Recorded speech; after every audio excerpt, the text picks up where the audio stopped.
The rain fell in heavy sheets, drumming against the cold marble of the gravestone where two names were etched, one freshly carved, the other weathered by time.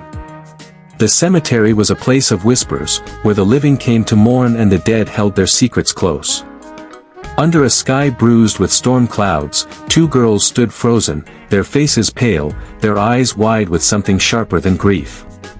They were twins, no older than 10, their dark hair plastered to their cheeks, their thin jackets soaked through. They didn't cry. They didn't cling to each other as you might expect children to do at their mother's grave.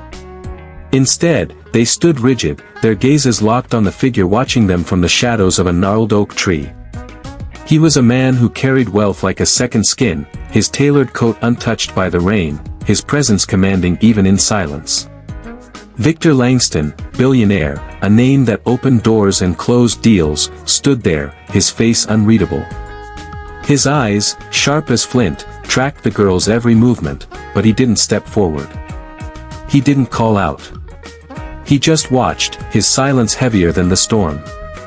The girl's breath hitched, and then, as if some invisible thread snapped, they turned and fled, their small feet splashing through puddles, disappearing into the mist that curled around the tombstones. I want you to picture this moment, to feel the weight of it. Two children running from a grave, their mother's name still fresh in the earth, and a man who could buy half the city standing there, doing nothing. Why didn't he speak? What did he see in their faces that held him back? I've thought about that day so many times, wondering what could make a man like Victor Langston, who'd built an empire on decisiveness, choose silence. But to understand, we have to go back, not just a day or a week, but years, to a time when the world was different for all of them. 6 years earlier, the city was brighter, or at least it seemed that way to Clara, the twins' mother. She was a woman who wore her struggles lightly, her smile a shield against the weight of poverty. Clara worked 2 jobs, one at a diner where the coffee was always bitter, and another cleaning houses for people who rarely looked her in the eye. Her hands were rough, her dreams small but fierce, centered on her daughters, Lily and Rose. They were only 4 then, their laughter filling the cramped apartment they called home, their questions endless. Clara would tuck them into bed each night, her voice soft as she promised them a better tomorrow, even when she wasn't sure how to deliver it. Clara's life wasn't easy, but it was hers, and she held it together with a stubborn kind of grace. That summer, though, something shifted. It started with a chance encounter, the kind that feels like nothing at the time but changes everything later.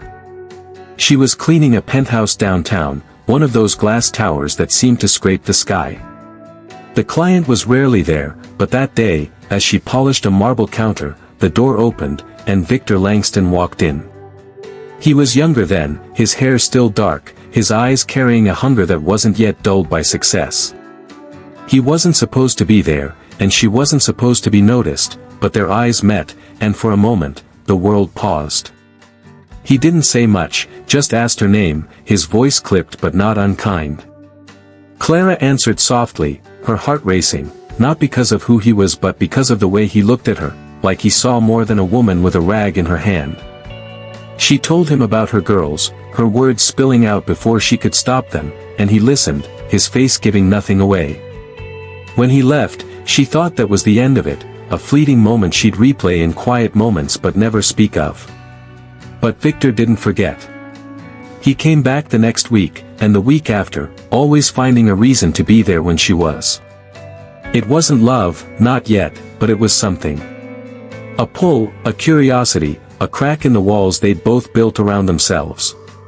Victor was a man who owned everything except peace, his days filled with boardrooms and his nights with solitude. Clara was a woman who had nothing but her daughters and her pride.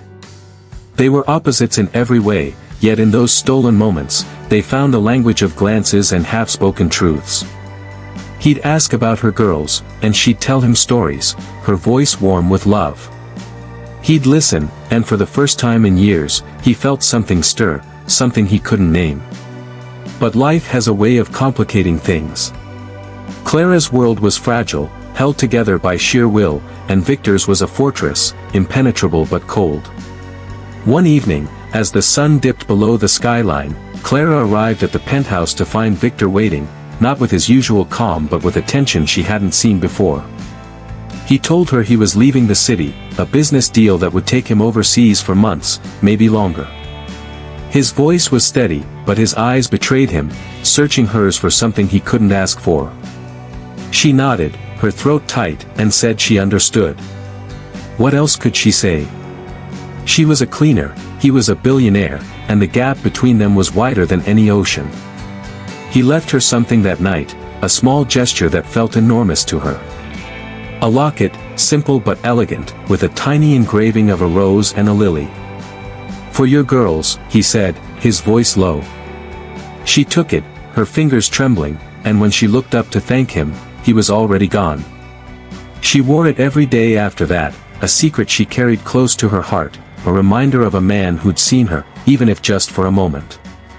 She didn't expect to see him again, and for a long time, she didn't.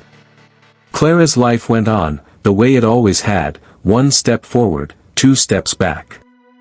The twins grew, their curiosity blooming, their questions sharper.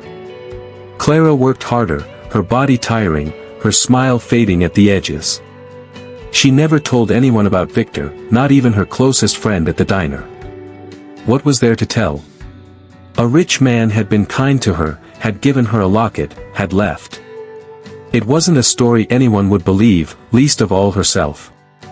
But the locket stayed with her, a weight she couldn't explain, a promise she hadn't asked for. Years passed, and Clara's health began to falter.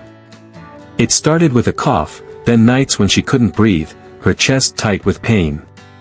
The doctors spoke in clipped tones, their words heavy with terms she didn't understand. The twins were 7 when she got the diagnosis, a rare condition, they said, one that drained her slowly but surely. She fought it with everything she had, for Lily and Rose, for the life she'd promised them. But the bills piled up, and the diner let her go, and the houses she cleaned became too much for her weakening hands. One night, alone in her apartment, Clara sat with the locket in her palm, tracing the engraving with her thumb. She thought of Victor, wondered where he was, if he ever thought of her.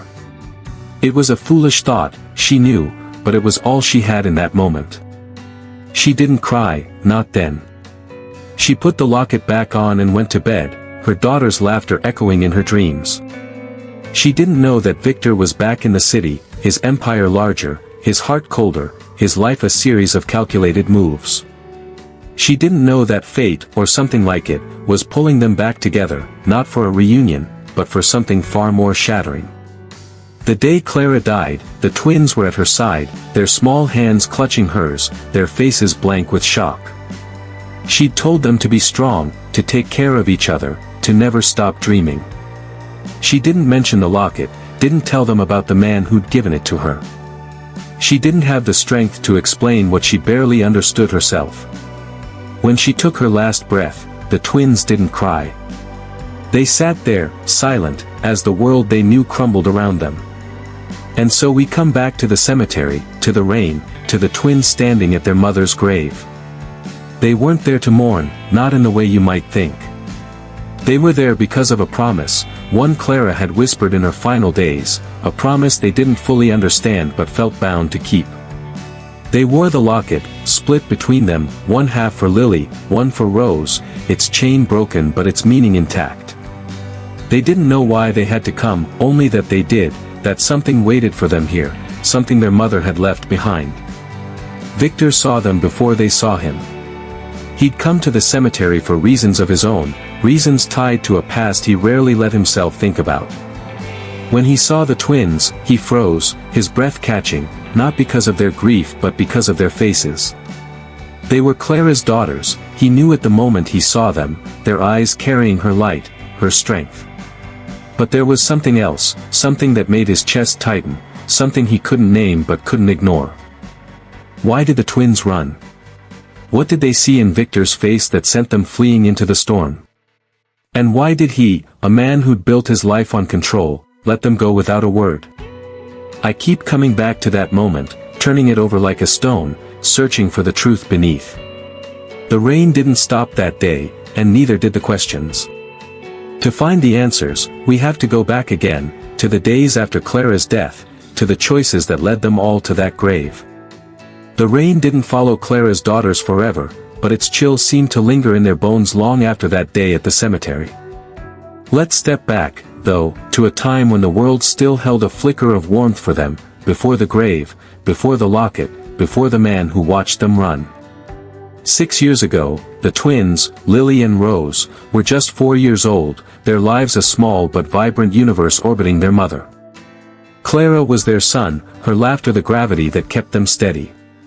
To understand why they fled that rainy afternoon, we need to see them as they were then, in a cramped apartment where love stretched further than money ever could.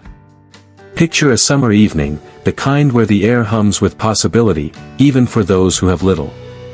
Clara was home early for once, her shift at the diner cut short by a broken coffee machine. The twins were sprawled on the floor, crayons scattered like confetti, drawing pictures of houses they'd never live in, skies they'd never touch. Clara knelt beside them, her apron still tied loosely, her hands smelling faintly of bleach from the houses she'd cleaned that morning. She didn't mind the mess, not when her girls were giggling, their voices weaving together in that secret language only twins seemed to know. Lily was the bolder one, always the first to speak, her questions sharp and fearless. Rose was quieter, her eyes catching details Lily missed, her drawings softer, more careful. That night, Clara told them a story, one she made up as she went, about two sisters who found a hidden garden where wishes grew like flowers. The twins listened, their faces glowing, not because the story was grand but because their mother's voice made it real. Clara had a way of turning the ordinary into magic, of making a cracked ceiling feel like a starlit sky. But even then, there were shadows. Clara's cough had started, a small thing she brushed off as fatigue, a cold, nothing worth worrying about. She'd hide it from the girls, turning away to muffle the sound, her hand pressing against her chest as if she could will it away. She didn't tell them about the ache in her bones or the nights she lay awake, calculating how to stretch their meager budget. She didn't tell them about the man she'd met, the one whose name she barely allowed herself to think. That man, Victor Langston, was a world away, his life a tapestry of power and precision. 6 years ago, he was on the cusp of becoming the billionaire he'd later be, his days consumed by deals that reshaped cities, his nights by a restlessness he didn't understand. He wasn't cruel, not in the way people imagine the wealthy to be, but he was distant, his heart armored by years of ambition. When he met Clara, it wasn't love at first sight, nothing so simple, but it was a jolt, like a compass needle finding north after spinning too long. Their first meeting, in that penthouse gleaming with glass and steel, wasn't supposed to mean anything.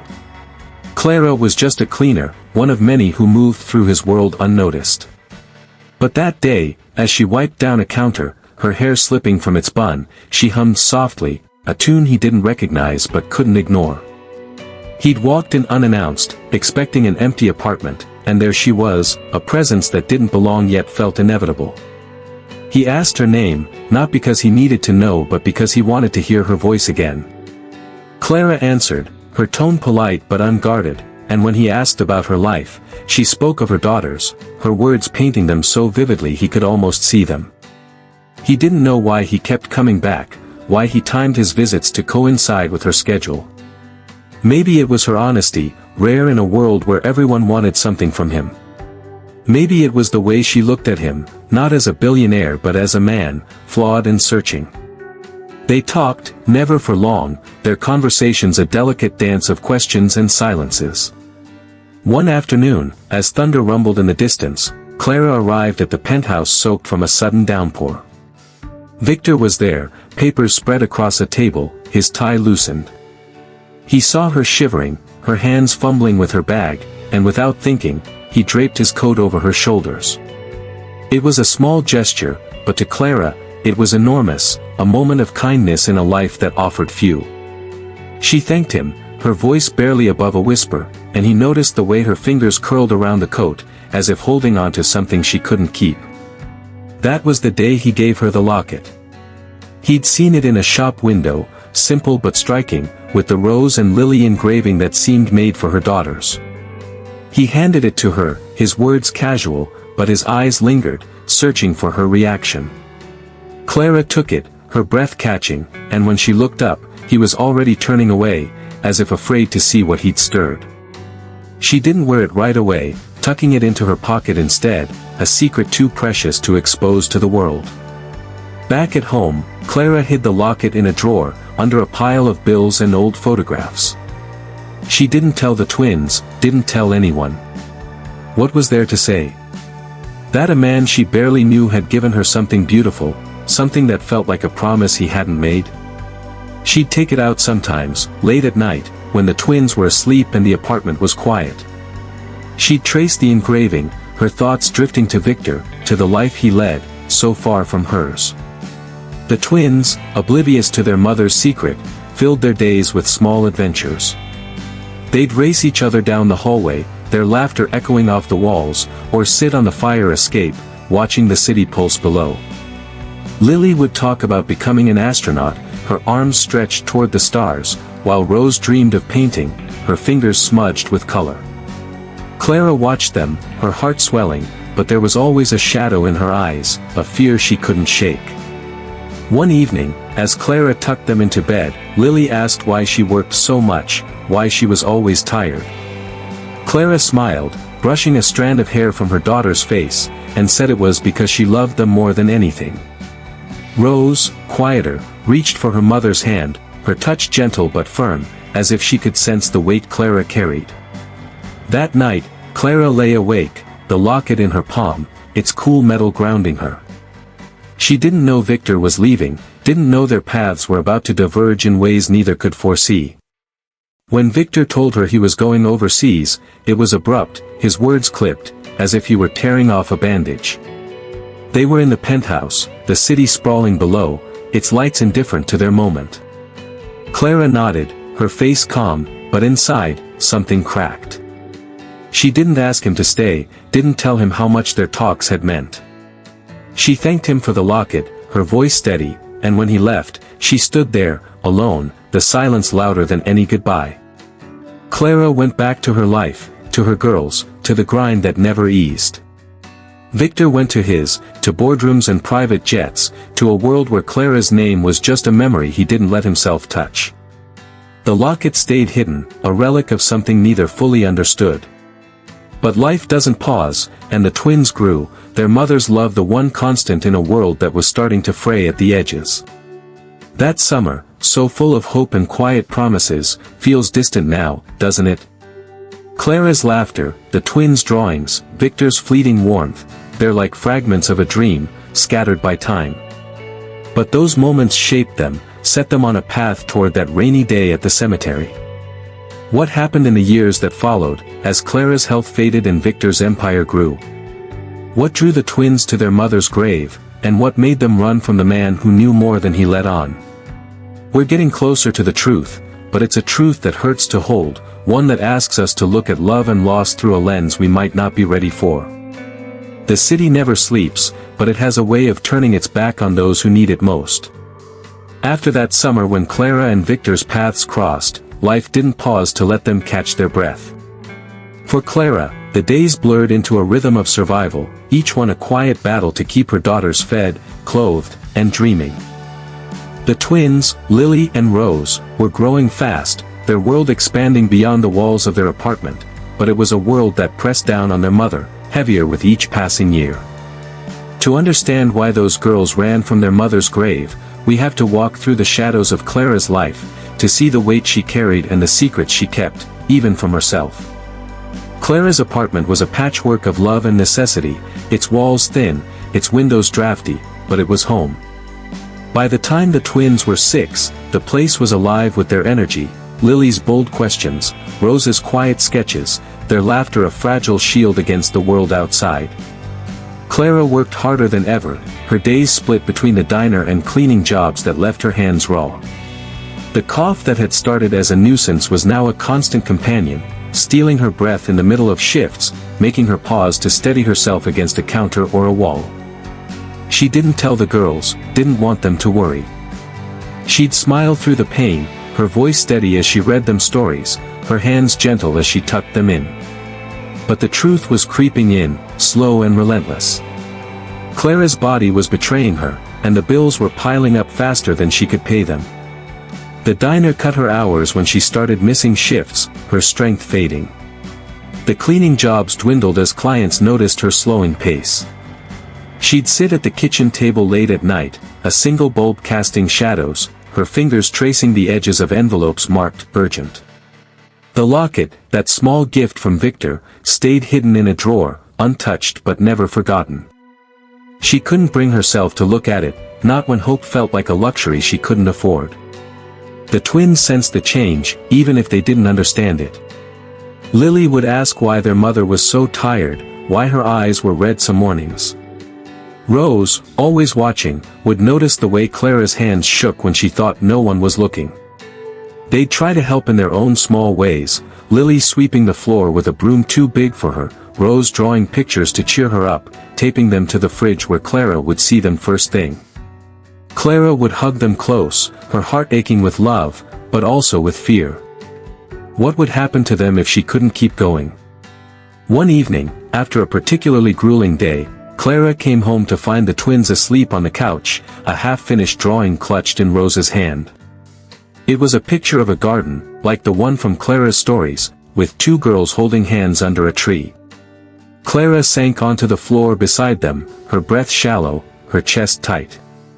She wanted to cry, but the tears wouldn't come. Instead, she reached into the drawer and pulled out the locket, its weight familiar in her palm. She opened it, tracing the rose and lily engraving, and for a moment, she let herself remember Victor, not the billionaire, but the man who'd listened to her, who'd seen her when she felt invisible. She didn't know he was back in the city by then, his name on billboards, his face in magazines she couldn't afford to buy. Victor had returned from overseas, his empire larger, his life more guarded. He didn't think of Clara often, but when he did, it was with a pang he couldn't place, a memory of a woman who'd spoken of her daughters with a fierceness he envied. He'd pushed the thought away, bury it under contracts and meetings, but it lingered, a crack in his carefully built world. Clara's world, meanwhile, was shrinking. The diagnosis came when the twins were 7, a cold word delivered in a sterile room: cancer, rare, aggressive. The doctor's voice was kind but distant, listing treatments she couldn't afford, timelines she couldn't bear to hear. She nodded, her face blank, but inside, she was screaming. Not for herself, but for Lily and Rose, for the promises she'd made them, for the life she'd sworn to give them. She didn't tell them the truth, not yet. She told them she was sick, that she'd get better, that they just needed to be strong for a little while. She fought, oh, how she fought. She took on extra shifts when she could, her body protesting every step. She sold what little she had, a radio, a necklace from her own mother, to pay for medicine that barely dulled the pain. The twins helped, their small hands folding laundry, making sandwiches when Clara was too weak to stand. They didn't complain, not even when dinners were thin, when the heat was turned off for days. They'd curl up with her at night, their warmth a reminder of why she kept going. But there were moments when Clara faltered, when the weight of it all threatened to crush her. One night, after the twins were asleep, she sat by the window, the city's lights a distant taunt.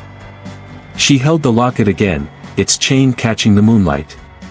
She thought of Victor, not with anger but with a quiet longing, not for him but for the possibility he'd represented, a fleeting glimpse of a world where she wasn't alone.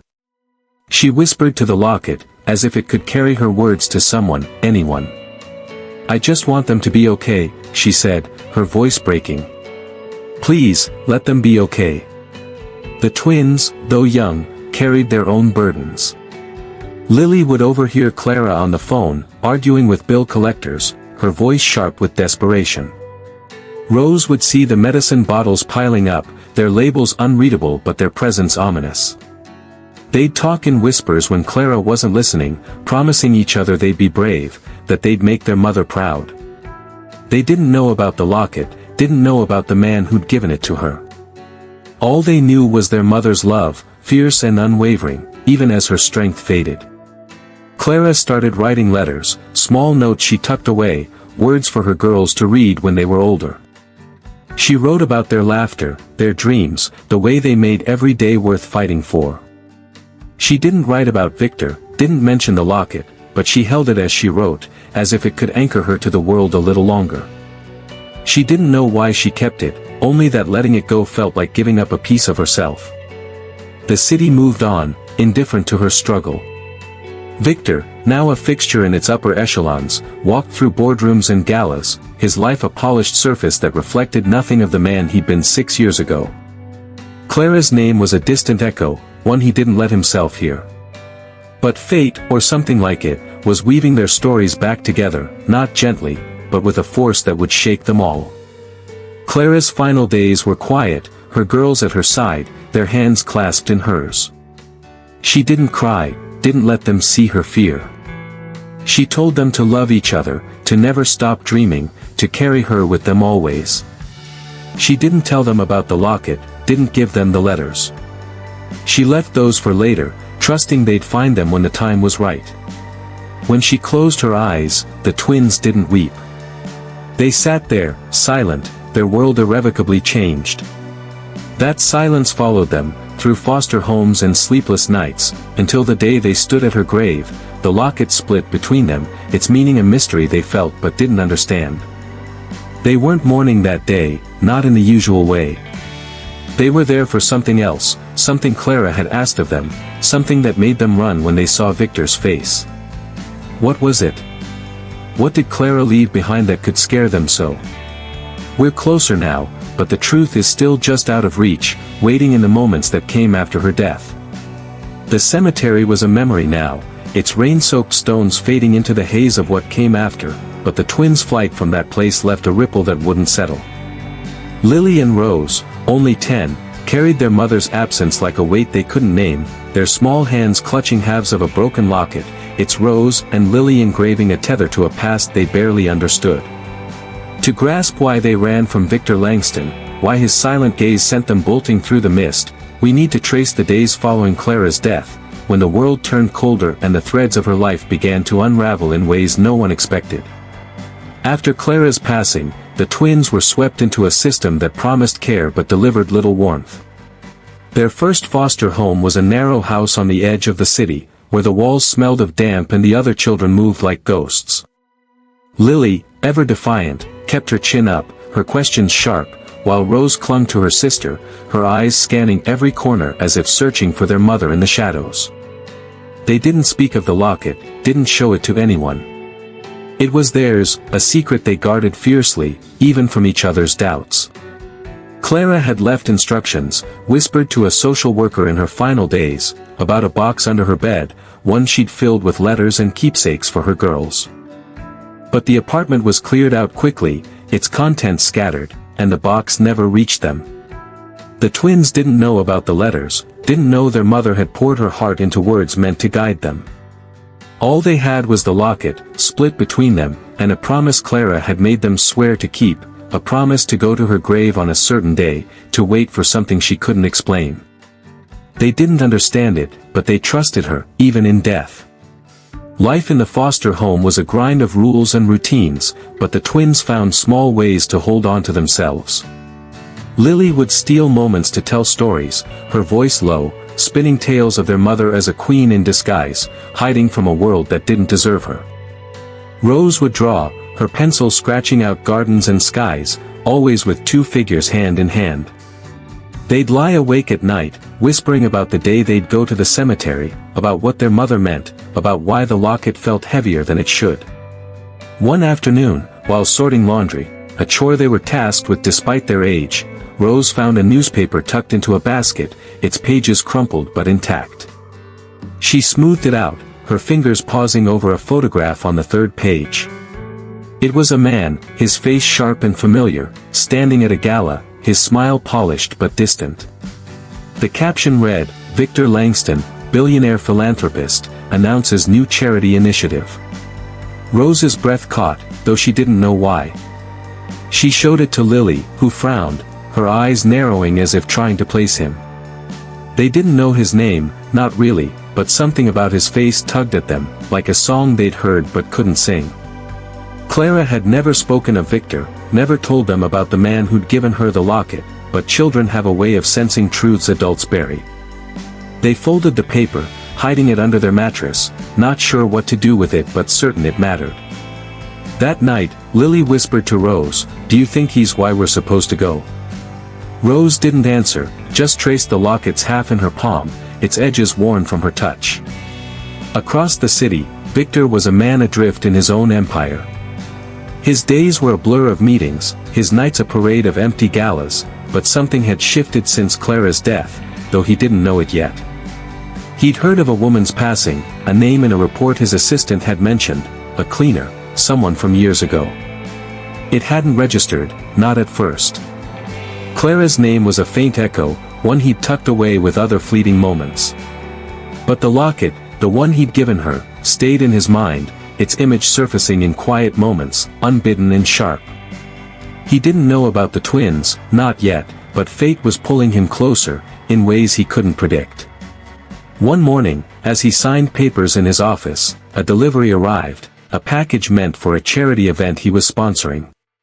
The courier was a woman, her face tired but kind, and as she handed him the clipboard, he noticed a faint scar on her wrist, shaped like a crescent moon. It was a detail so small it should have meant nothing, but it hit him like a current, pulling him back to a rainy evening 6 years ago, to a woman who'd shivered under his coat, her wrist bearing that same mark. He froze, pen hovering over the page, his heart suddenly loud in his chest. The courier was gone before he could speak, but the moment lingered, unsettling him. He didn't know it was a coincidence, that the woman wasn't Clara, but the scar had stirred something, a memory, a question. He found himself thinking of the locket, of the cleaner who'd spoken of her daughters with such fire. He pushed it aside, told himself it was nothing, but the unease stayed, a splinter he couldn't ignore. Back at the foster home, the twins were counting days, their promise to Clara a beacon in the fog of their new life. They didn't talk about the newspaper again, but it was there, a silent weight between them. One evening, as they sat in the backyard, a patch of dirt more than grass, Lily traced patterns in the earth, her voice low. "What if it's him?" she asked, not looking at Rose. "What if he's the reason she wanted us there?" Rose didn't answer, just pressed her half of the locket against her chest, its metal cool against her skin. They didn't know what they'd find at the cemetery, didn't know why Clara had been so insistent, her voice weak but urgent in those final days. They only knew they had to go, that it was the last thing she'd asked of them.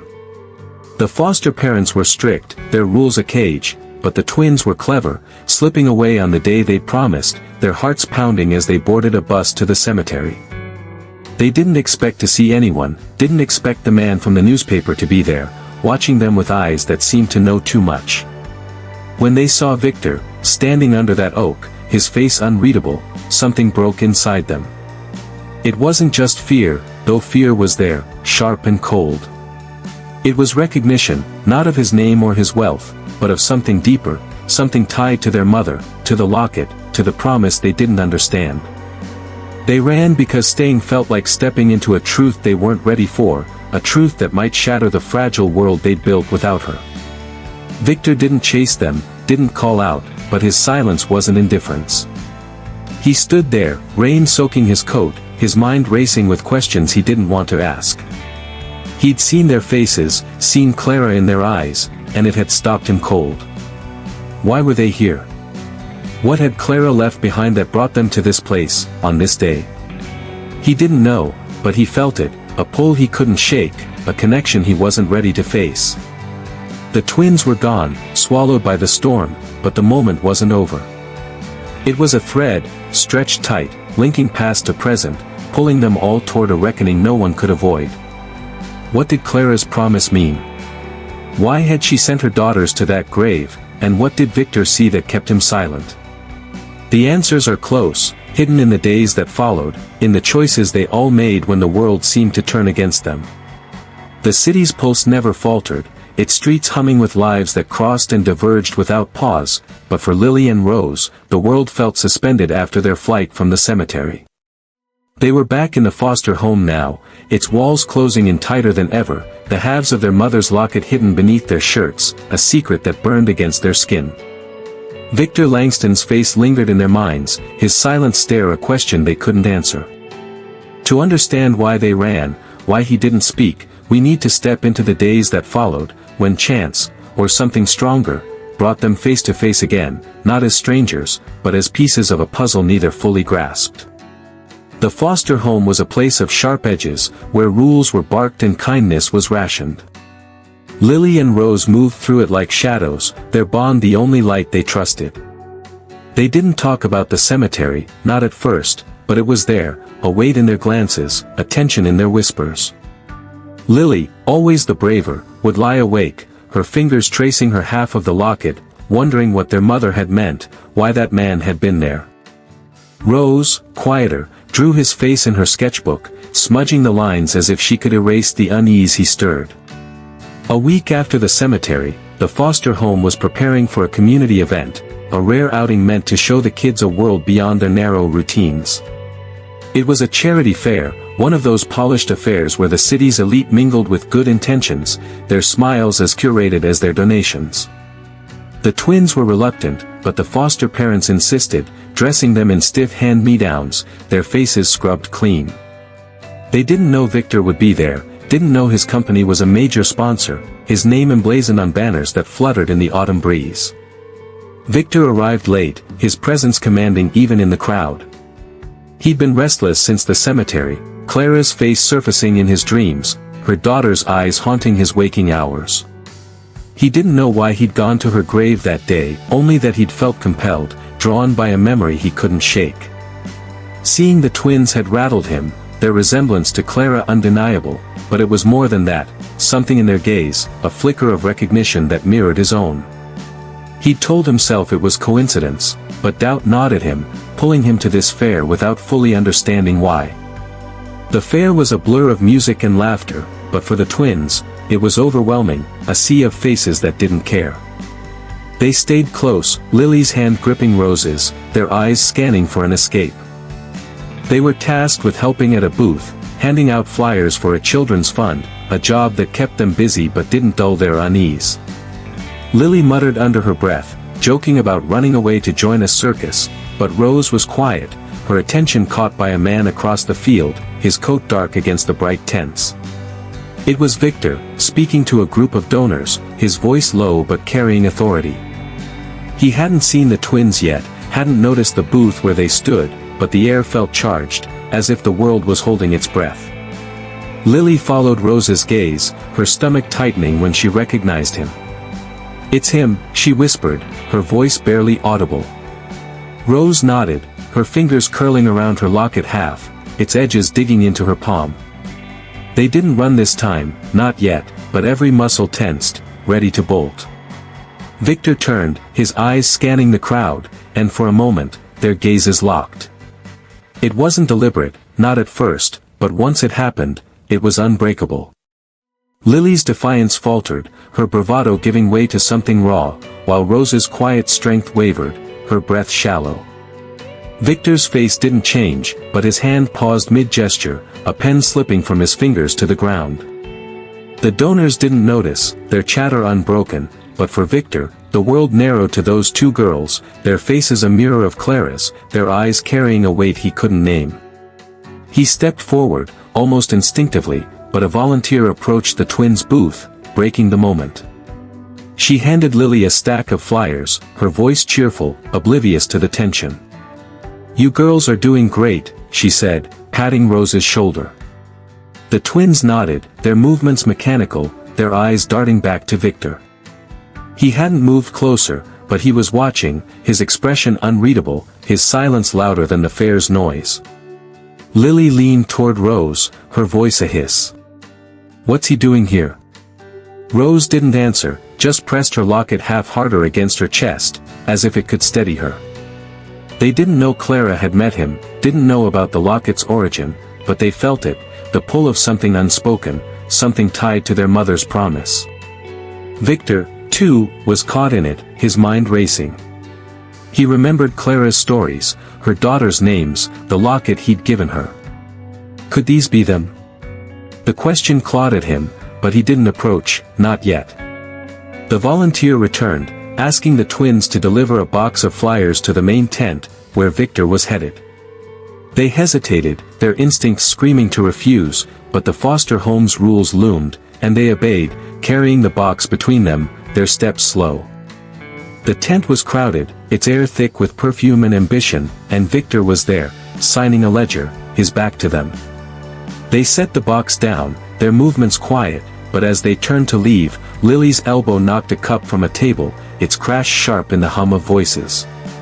Victor turned, his eyes meeting theirs again, and this time, there was no escape. He stepped closer, his voice low, careful. "Are you all right?" he asked, his tone neutral but his gaze piercing. Lily nodded, her throat tight, while Rose stared at the ground, her fingers trembling.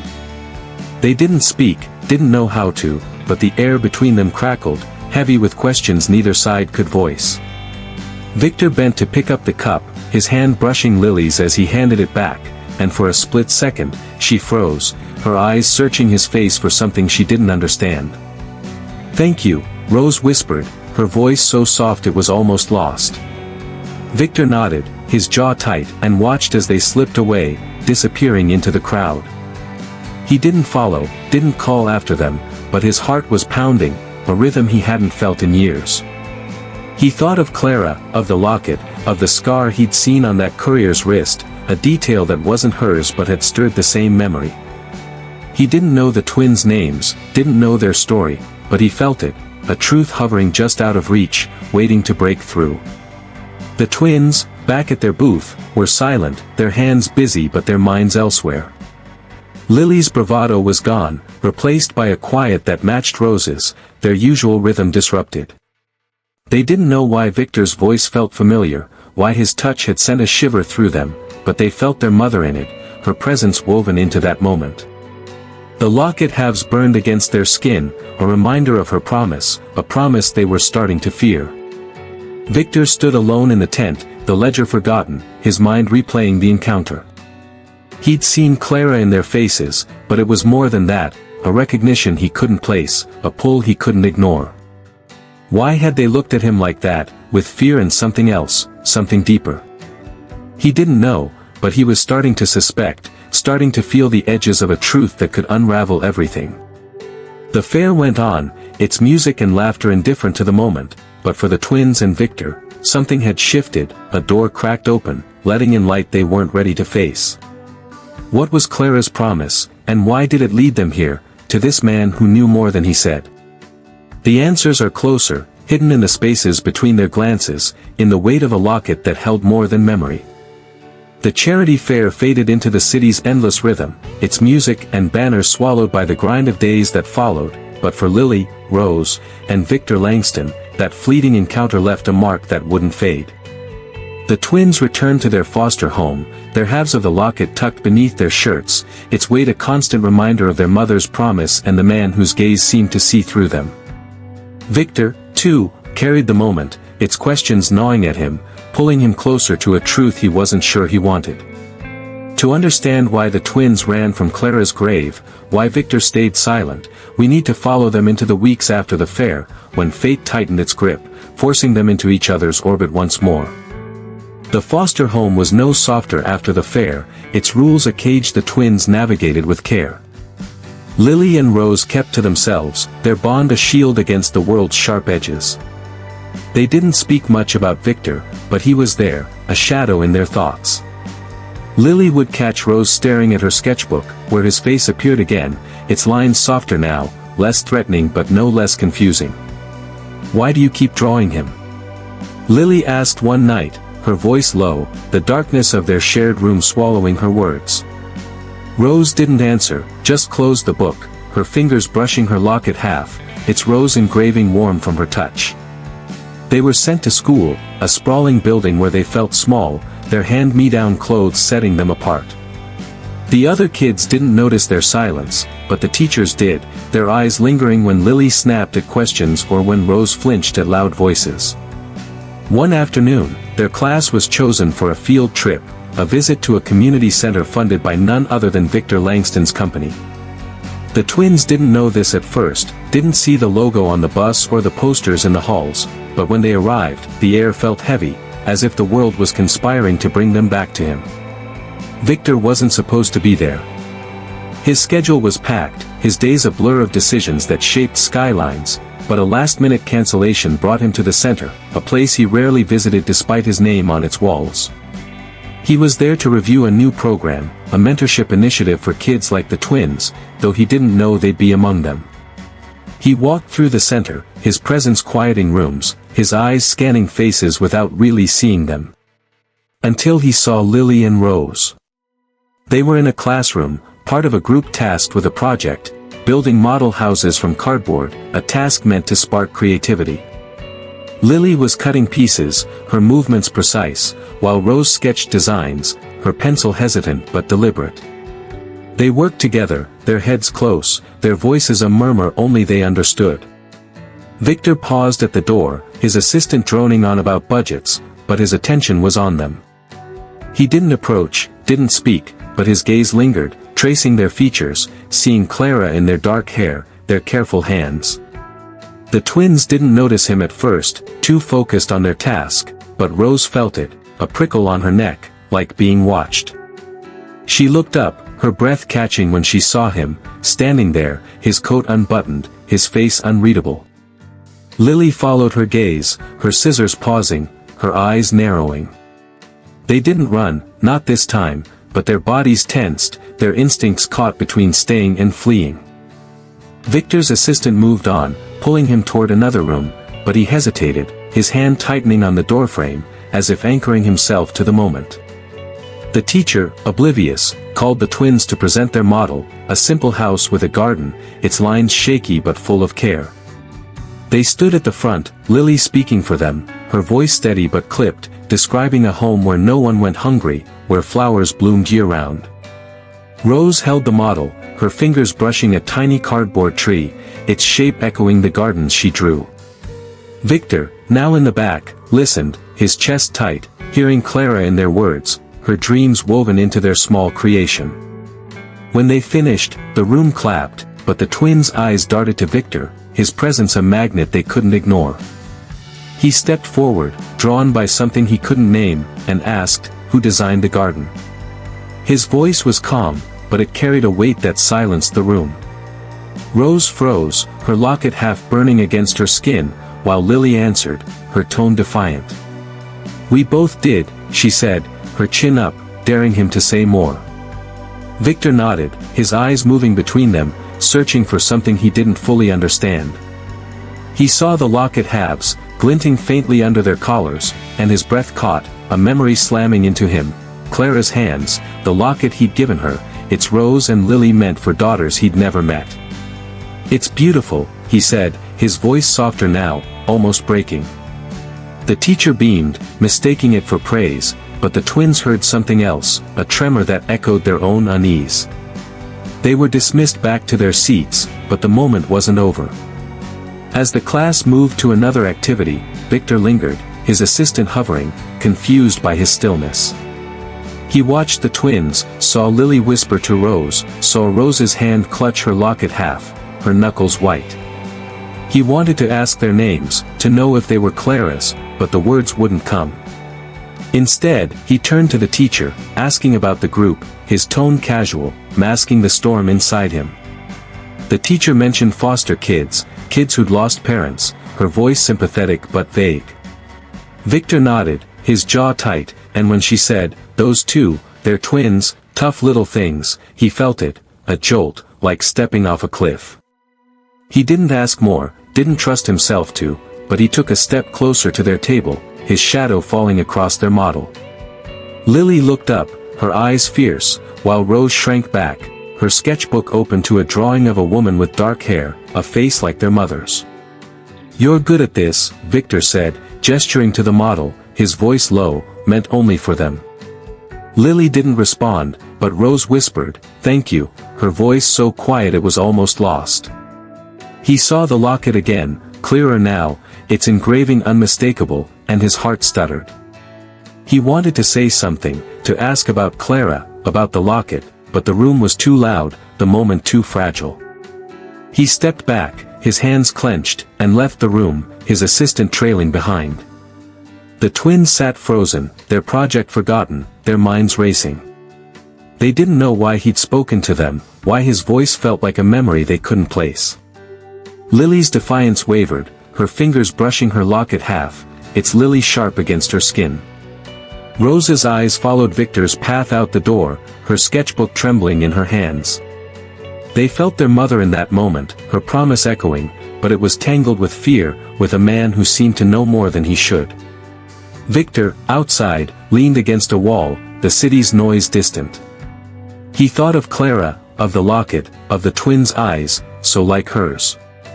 He didn't know what it meant, didn't know why they were here, but he felt it, a truth pressing closer, demanding to be seen. Why had they looked at him like that, with fear and something deeper? Why did the locket, his gift to Clara, hang around their necks? The questions were louder now, and the answers were waiting, hidden in the moments still to come. The community center's walls couldn't hold the weight of what lingered after Victor Langston left that classroom, his shadow trailing behind him like a question unanswered.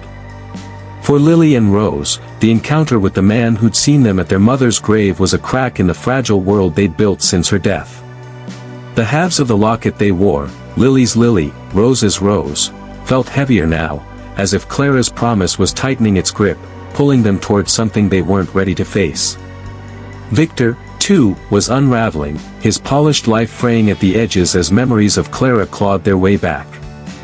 To understand why the twins fled, why he stayed silent, we need to follow them into the days after, when a single discovery shattered the distance between them. The foster home was quieter that evening, the usual clamor dulled by a storm brewing outside, its thunder a low rumble that matched the twins' unease. They sat on their shared mattress, the locket halves between them, their fingers tracing the engravings as if they could summon their mother's voice. Lily, usually bold, was subdued, her questions replaced by a silence that worried Rose. He knew her, didn't he? Lily finally whispered, her eyes on the locket, not daring to meet her sister's gaze. Rose nodded, her sketchbook open to a half-finished drawing of Clara, her face blurred by smudged pencil lines. They didn't know how, but Victor's presence felt like a thread tied to their mother, one they were afraid to pull. Across the city, Victor was alone in his penthouse, its glass walls reflecting a skyline that offered no answers. The locket haunted him, its image burned into his mind, the Rose and Lily, the gift he'd given Clara 6 years ago, now split between two girls who looked at him with fear and something else, something that cut deeper. He'd tried to dismiss it, to bury it under work, but the classroom had changed everything. Their faces, their voices, the locket, it was too much to be coincidence. He paced, his hands restless, until he opened a drawer he rarely touched, pulling out a photograph he hadn't looked at in years. It was Clara, not a posed portrait but a candid moment, caught by a street photographer outside the diner where she'd worked. She was laughing, her hair loose, her eyes bright with a joy Victor had never seen again. He'd kept it, not sure why, a relic of a time when he'd felt something real. Now, holding it, he saw the twins in her smile, her strength, and his chest tightened, a realization forming that he couldn't ignore. He called his assistant, his voice sharp, demanding records of foster children, specifically twins, recently orphaned. He didn't say why, didn't need to, the urgency in his tone was enough. Back at the foster home, the twins were called downstairs the next morning, their foster mother's voice curt. A social worker was there, her face kind but tired, holding a file that hadn't been opened in months. She'd found something, she said, something Clara had left behind, misplaced in the chaos after her death. It was a small box, its edges worn, its contents untouched since Clara had sealed it. The twins froze, their hearts pounding, as the social worker placed it in their hands, her eyes soft with sympathy. "Your mother wanted you to have this," she said, and left them alone in the cramped living room, the storm outside now a steady rain. They opened it slowly, their fingers trembling, as if it might vanish. Inside were letters, dozens of them, written in Clara's careful hand, each one addressed to Lily and Rose. There was a photograph, too, creased but clear, a younger Clara, holding two infants, her face exhausted but radiant. And at the bottom, wrapped in cloth, was a note, its ink smudged but legible, dated days before her death. The twins read it together, their breaths shallow, their world tilting with every word. "Lily, Rose, my loves," it began, "if you're reading this, I'm gone, but I'm still with you, always. The locket is yours, a gift from someone who saw me when I felt invisible. His name is Victor Langston. I never told him about you, never told him how much he meant, but he gave me hope, and I want you to know him. Go to my grave, on the day I told you, and find him. He'll be there, I know he will. He's not what he seems, but he's good, deep down. Trust him, for me." Lily's hands shook, the note crumpling in her grip, while Rose stared, her eyes wide, tears spilling silently.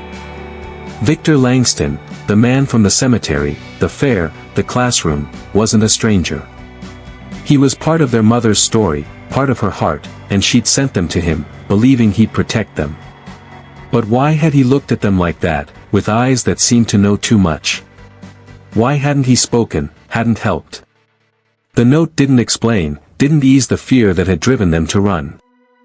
They read the letters next, each one a piece of Clara's soul, telling them to be brave, to love fiercely, to never forget who they were.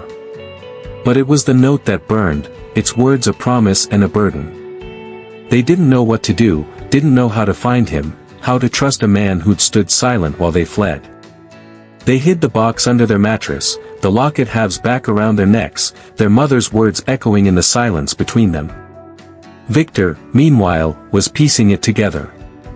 The records arrived that night, a thin file with names that stopped him cold, Lily and Rose, orphaned, mother named Clara.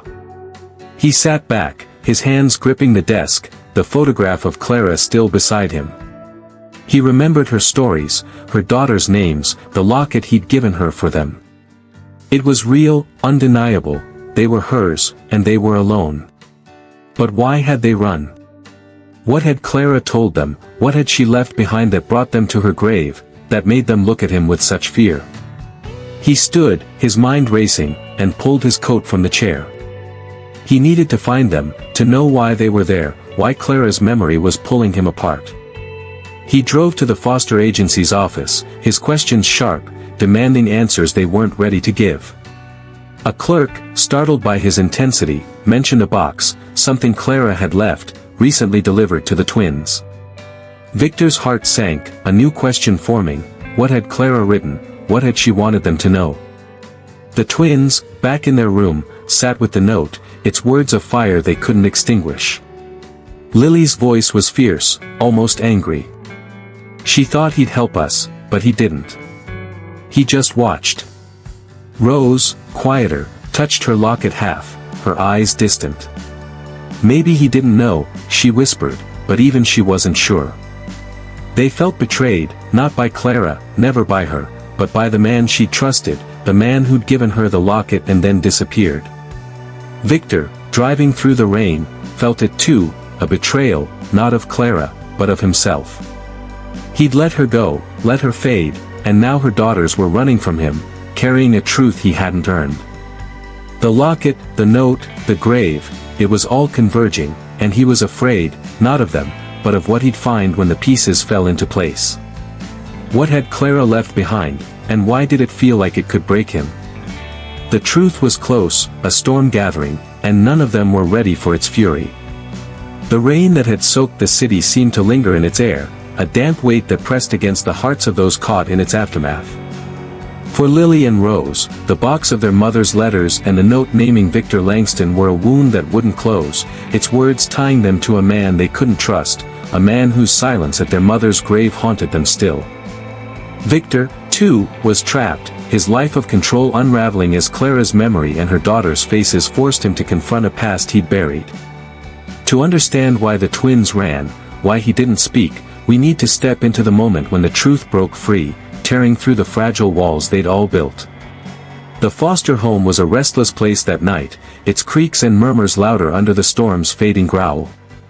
Lily and Rose sat cross-legged on their mattress, the box between them, its contents spilling like secrets too heavy to hold. Clara's note lay open, its ink smudged by their fingers, Victor's name a brand in their minds. They hadn't slept, hadn't spoken much, but their eyes carried a shared resolve, a need to understand why their mother had sent them to him, why she'd believed in a man who'd let them run. Lily, her voice low, broke the silence. "We have to find him," she said, her fingers gripping her locket half, its lily sharp against her palm. Rose nodded, her sketchbook closed, her own locket half warm against her chest. They didn't know how, didn't know where to start, but Clara's words were a fire, burning away their fear. They slipped the note back into the box, hiding it under the mattress, and made a plan, childish, reckless, but theirs. They'd go to the community center again, the place where Victor had seen them last, the place where his voice had stirred something they couldn't name. Across the city, Victor was a man undone. The foster agency's file lay open on his desk, Lily and Rose's names staring back at him, confirming what he'd feared: they were Clara's daughters, orphaned, alone. The photograph of Clara, her laughter frozen in time, sat beside it, a reminder of the woman he'd let slip away. He'd driven through the night, chasing answers, but the clerk's mention of Clara's box had stopped him cold. What had she left them? What had she wanted them to know? He needed to see them, to ask, to understand why they'd run from him, why their eyes held such accusation. Morning came, gray and heavy, and Victor cancelled his meetings, his assistant's confusion ignored. He went to the community center, not sure why, only that it was where he'd last felt them, where Clara's presence had been strongest. The center was quiet, its halls empty except for a few volunteers, but as he walked through, he saw them, Lily and Rose, standing by a bulletin board, their heads close, their hands clutching flyers they weren't reading. They'd slipped away from school, their foster parents unaware, driven by a need they couldn't explain. Victor stopped, his breath shallow, his heart loud in his chest. They hadn't seen him yet, but he saw Clara in every line of their faces, her strength, her fire. He stepped forward, his shoes loud against the tile, and the twins turned, their eyes widening, their bodies tensing. Lily's hand went to her locket half, Rose's to hers, a mirrored gesture that struck him like a blow. He didn't smile, didn't try to soften the moment. "I need to talk to you," he said, his voice low, steady, but carrying a tremor he couldn't hide. Lily's chin lifted, her defiance a shield, but Rose's gaze was softer, searching. "Why?" Lily asked, her voice sharp, a challenge. Victor hesitated, his hands clenching, then opened his palm, revealing a small keychain, its pendant a miniature Rose and Lily, a twin to the locket he'd given Clara. "Because of this," he said, his eyes locked on theirs. "Because of your mother." The twins froze, the air between them thick with unspoken truths. Lily's bravado cracked, her eyes darting to Rose, who stepped closer, her voice a whisper. "You knew her?" she asked, her locket half glinting as she moved. Victor nodded, his throat tight, and the words came, slow at first, then rushing like a flood. "Clara, she worked for me, years ago. I gave her a locket, for you. I didn't know. I didn't know she was gone, not until recently. I didn't know about you." Lily's hands shook, her voice rising. "Then why were you there? At her grave? Why didn't you say anything?" Rose clutched her sister's arm, her eyes never leaving Victor, waiting for an answer that could make sense of their pain. He looked away, his jaw tight, then back at them, his voice raw. "I didn't know who you were, not at first. But when I saw you, I saw her, and I couldn't move. I was afraid of what it meant." Rose reached into her pocket, pulling out Clara's note, its edges worn, and held it out, her hand trembling. "She told us to find you," she said, her voice breaking. "She said you'd help us, that you were good. But you weren't there, not when she needed you, not when we did."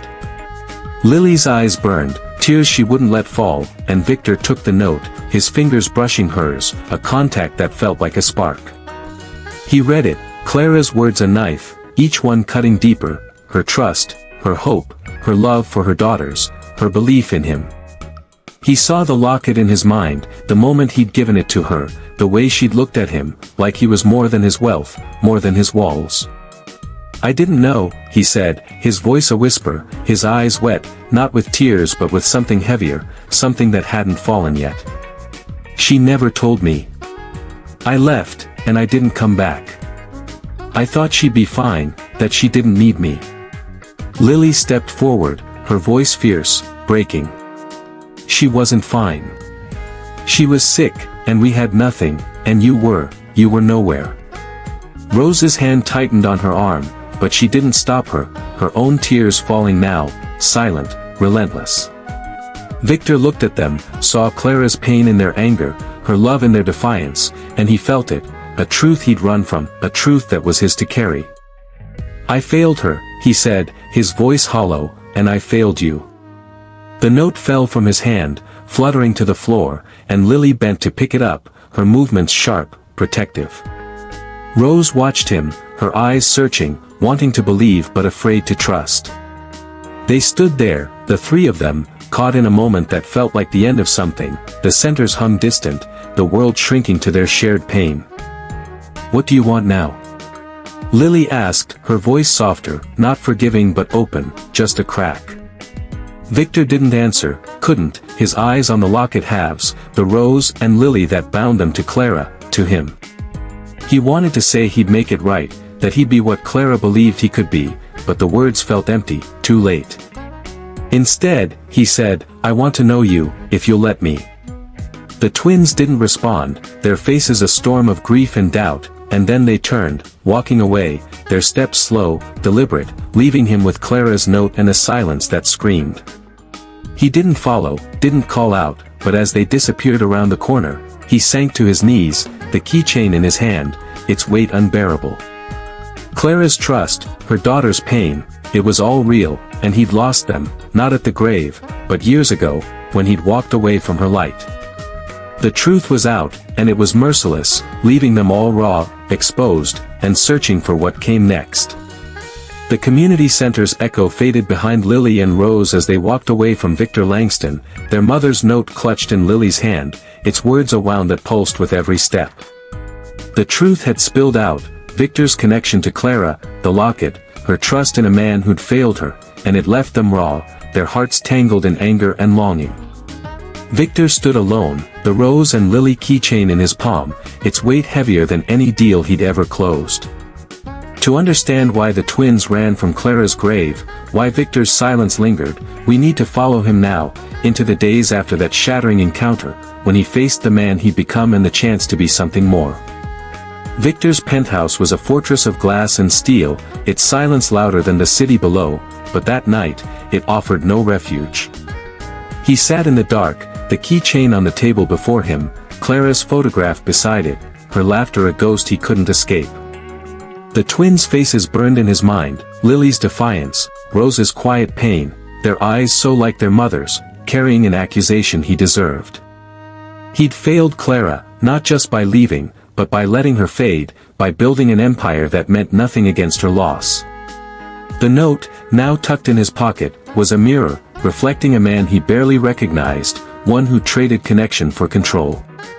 He didn't sleep, didn't eat, his usual discipline crumbling under the weight of what he'd learned. Clara had believed in him, had seen something good, something worth trusting with her daughter's future. And he'd let her die alone, her girls left to a world that didn't care. The locket, split between them, was her final act of faith, and he'd stood at her grave, silent, letting them run because he was too afraid to face what he'd lost. Now, knowing their names, their pain, he couldn't look away, couldn't bury it under work or wealth. Morning came, gray and unforgiving, and Victor moved with a purpose he hadn't felt in years. He called his assistant, his voice clipped, canceling everything, meetings, trips, galas. He didn't explain, didn't need to. He drove to the foster agency, his hands tight on the wheel, demanding to know where Lily and Rose were, what they needed. The clerk, startled by his intensity, stammered about privacy, about process, but Victor's gaze silenced her excuses. "Find a way," he said, his voice low, a promise, not a threat. He wasn't asking for custody, not yet. He wanted to know they were safe, to understand what Clara's death had left them with. The agency gave him little, just an address for their foster home, a place he drove to without hesitation. It was a narrow house, its paint peeling, its windows dim, and he sat in his car across the street, watching, not sure what he expected. He saw other children, heard shouts, but no sign of the twins. He didn't knock, didn't intrude, their rejection at the center still stung, their distrust a wall he couldn't climb.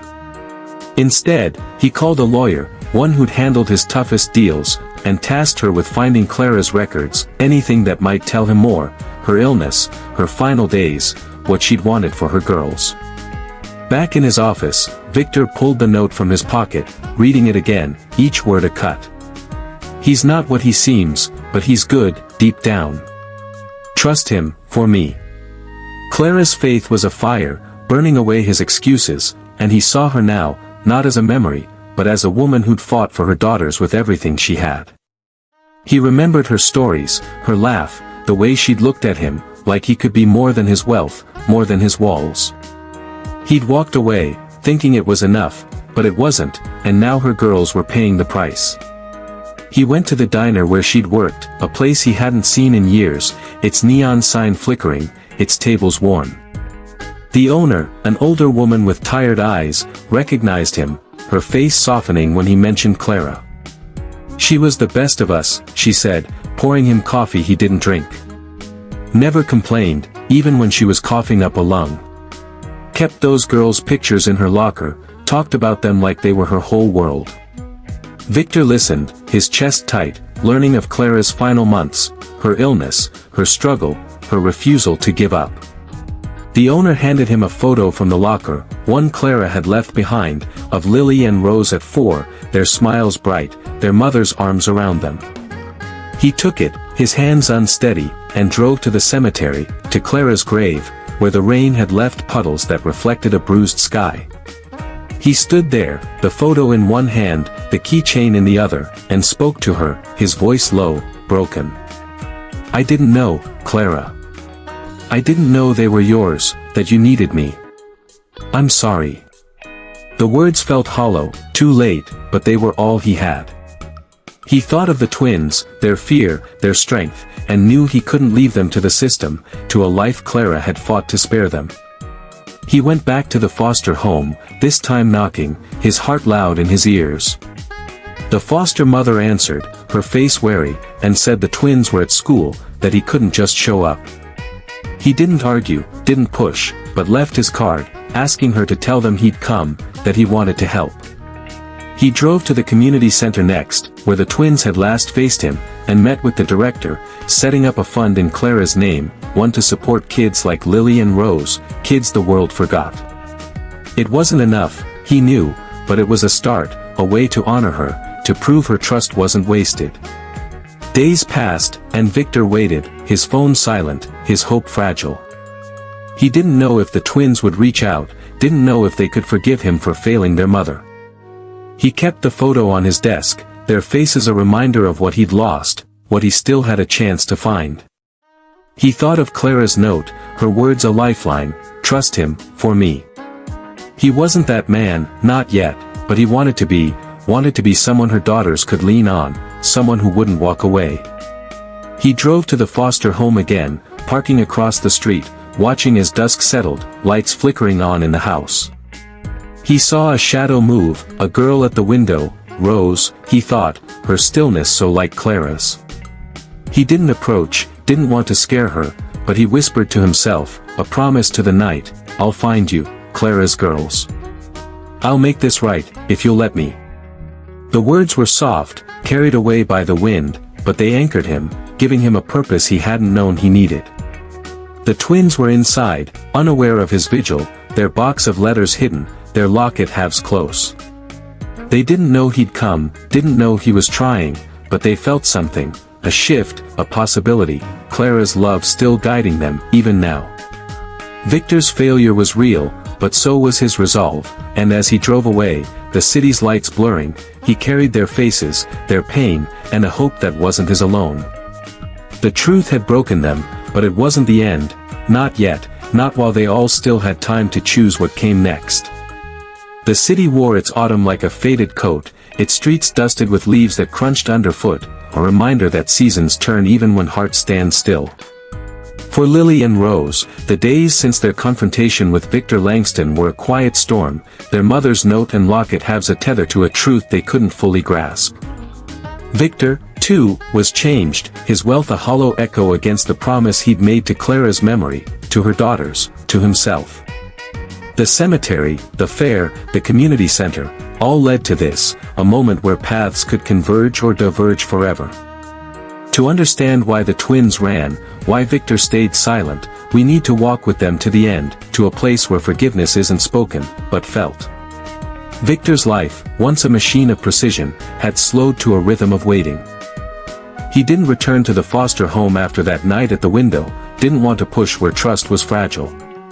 Instead, he worked quietly, his lawyer navigating the system, ensuring Lily and Rose had what they needed, school supplies, clothes, a fund for their future, all in Clara's name, all without his face attached. He kept her photo on his desk, her daughter's smiles a daily reminder, and the Rose and Lily keychain in his pocket, its weight a vow. He didn't know if they'd ever want him near, but he'd be ready, if they did. The twins, back in their foster home, carried their own weight. Clara's box of letters was their sanctuary, read in whispers when the house was asleep, her words a bridge to a mother they feared losing to time. The note about Victor was harder, its hope tangled with their hurt. Lily, fierce as ever, wanted to forget him, to keep Clara theirs alone, but Rose, always seeing more, wondered if their mother's trust meant something, even now. They wore the locket halves, Lily's Lily, Rose's Rose, not as jewelry but as armor, a piece of Clara they'd never let go. One crisp morning, the foster mother called them downstairs, her voice softer than usual. A package had arrived, no sender listed, just their names in neat script. They opened it warily, finding a small book, its cover plain, its pages filled with Clara's handwriting, recipes, stories, notes she'd written for them, things they'd thought lost when her apartment was cleared. Tucked inside was a new locket, whole, its Rose and Lily engraving gleaming, a note pinned to it, for you, to keep her close. I'm here, if you need me. No signature, but they knew, their hearts recognizing Victor's hand, his attempt to reach them without breaking their walls. Lily's fingers tightened around the book, her eyes hard, but Rose touched the locket, her breath catching. He's trying, she whispered, and Lily didn't argue, her silence a crack in her anger. They didn't wear the new locket, not yet, but kept it with Clara's things, a question they weren't ready to answer. The foster mother watched, saying nothing, but her eyes lingered, sensing a shift she couldn't name. That afternoon, the twins were sent to a park for a foster program outing, a place of swings and open fields, its air sharp with fall. They stayed close, Lily kicking stones, Rose sketching the trees, their thoughts on the package, on Clara, on the man who'd known her. They didn't know Victor was there, not at first.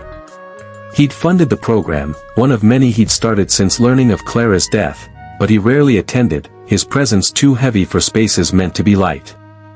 Today, though, he'd come, drawn by a need to see the world Clara's daughters lived in, to know they were okay. He stood by a bench, his coat unbuttoned, the keychain in his hand, its Rose and Lily catching the sun. He saw them before they saw him, Lily's restless energy, Rose's quiet focus, their bond a mirror of Clara's love. He didn't approach, didn't want to scare them, but watched, his heart full and breaking. They were hers, so clearly hers, and he wondered what she'd think of him now, a man trying to honor her faith when he'd failed her before. Rose looked up, her pencil pausing, and saw him, her breath hitching. She nudged Lily, who followed her gaze, her body tensing, but she didn't run, not this time. They watched him, their locket halves warm against their skin, Clara's note echoing in their minds. Victor stayed still, his eyes meeting theirs, not pushing, just waiting. The park's noise faded, kids laughing, leaves rustling, and for a moment, it was just them, three souls tied by a woman who'd loved fiercely, even in her final days. Lily took a step, then another, Rose at her side, their hands brushing, a silent pact. They stopped a few feet from Victor, their faces guarded but open, just enough. He knelt, bringing himself to their level, his voice low, careful. "I didn't know about you, not until it was too late," he said, his eyes on theirs, seeing Clara in every line. "But I knew her, your mother. She was everything good I forgot how to be." Rose's fingers curled around her locket half, her voice a whisper.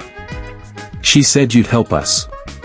Lily's eyes narrowed, but she didn't interrupt, her silence a question, not a wall. Victor nodded, his throat tight, the keychain heavy in his hand. "I want to," he said, "if you'll let me.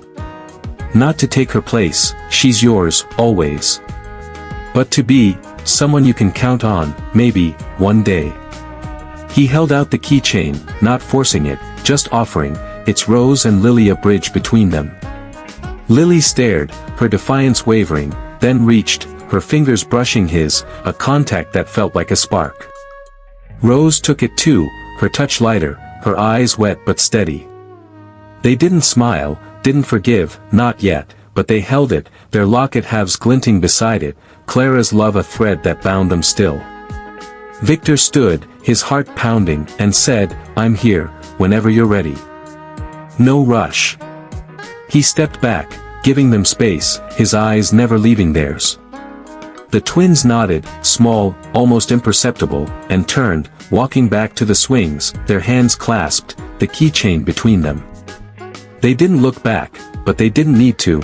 Victor felt it, a connection not of blood but of promise, of Clara's belief that good could grow from broken things. He watched them go, the park alive around them, kids running, leaves falling, and for the first time in years, he breathed, really breathed. Clara's note, her trust, wasn't a burden anymore, but a gift, one he'd spent his life earning. He thought of her grave, of the twins running, of his silence, and knew it wasn't failure, but fear of losing what he'd only just found. Now, he wasn't afraid, not of their anger, their doubt, their time. The twins sat on the swings, the keychain in Rose's pocket, Clara's book waiting at home. They didn't speak, didn't need to, their mother was with them, in the locket, the letters, the man who'd finally shown up.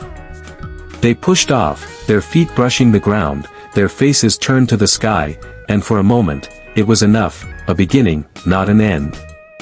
Victor walked away, the city waiting, but he carried them with him, Lily and Rose, Clara's light, a reason to be more than he'd been. The cemetery was behind them, its rain a memory, and ahead was something new, something theirs, built on a love that didn't fade, even when the world tried to break it.